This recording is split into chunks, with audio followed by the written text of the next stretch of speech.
right? Because it's all relative to our risk, right? You were looking for a pretty big pullback relative.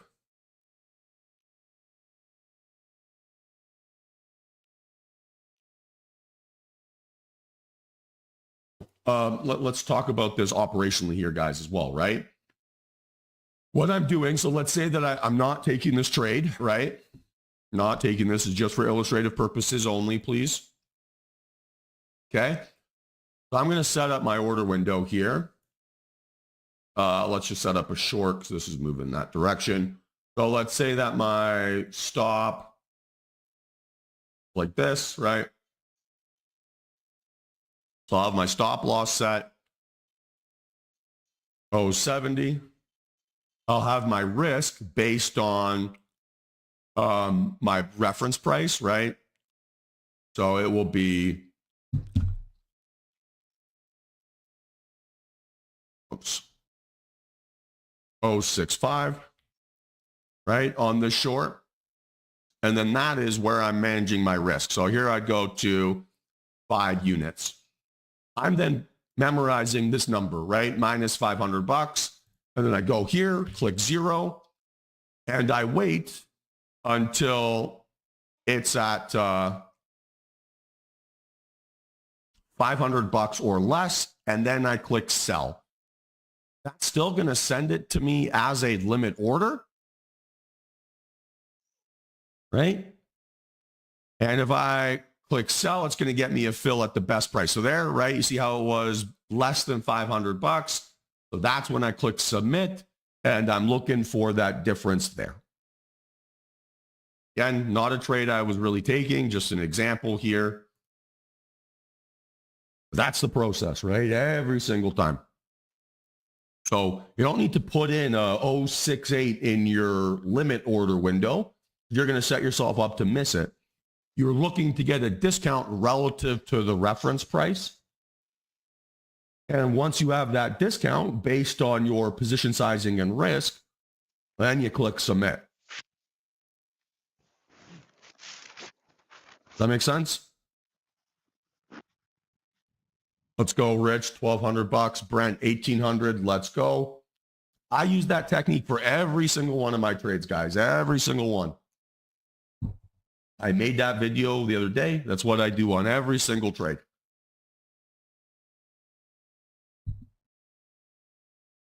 All I am doing is looking to get a discount relative to my reference price, right?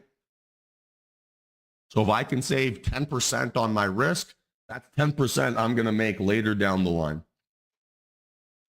Makes it easier for me to be green. I'm just doing that on every single one of my trades. And if it's better than the blue line, good. If it's worse than the blue line, bad. That's all. It's the only metric.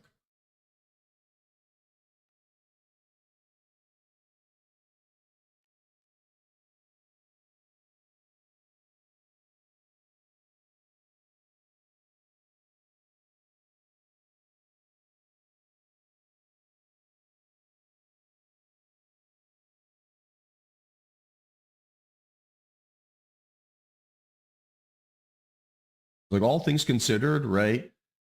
Your perception of how you're viewing price action move in the moment is kind of fugazi, right? It's kind of fake because there's too many confirmation biases. There's too many other things that get in the way that don't give you an objective opinion.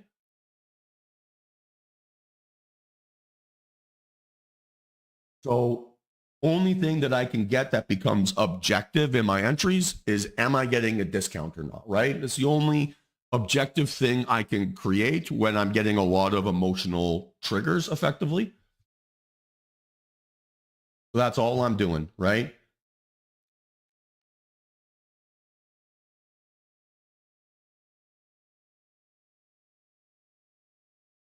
And so I'm trying to make it easy for myself to buy a discount. And that's the way.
Let's go. Nice work. Now look at this. We've made money in a market that has not moved. Pretty nice. Well, so far so good here today. So far so good.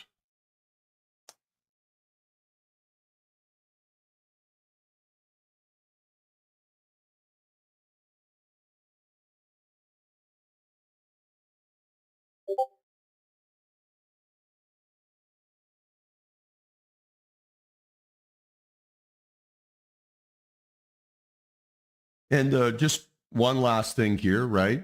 The reason why I have my technique set up that way is because I want to make sure that when I click submit, I am getting filled, right? So when I set up my window to be that way again, let's bring it up again. Again, just a hypothetical trade. I'm not taking this, right? This is just for illustrative purposes. If I type in a specific price here and I have the ask +1, -2, +2, whatever it is, I'm setting myself up to not get filled at the price that I want. When I make my technique to be the process I've described, so reference price here, we'll say, right, stop loss 92. I'll just say 90 just to keep it simple. And I'm looking then for an entry under 100.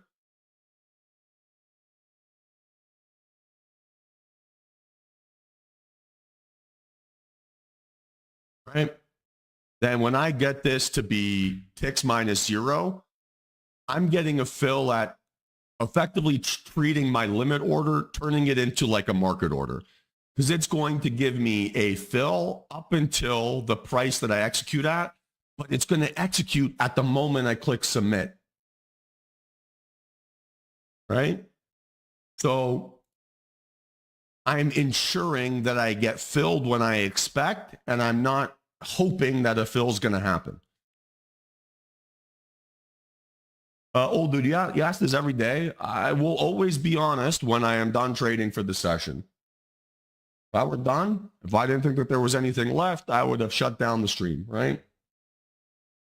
I'm always going to let you know. So you turn your limit order into behaving like a market order by using that technique, and you get filled when you expect to get filled. I've said this before, and I'll say it again, but do you know how quickly I would have gotten fired from my old job if I didn't know the price that I was getting executed at, or I wasn't getting executed at the time or I expected, right? We can't leave that up to chance, right? When I want to be in a trade, I want to be in the trade. I don't want to hope I'm going to be in the trade. I want to be in it. So that's how you do it, right?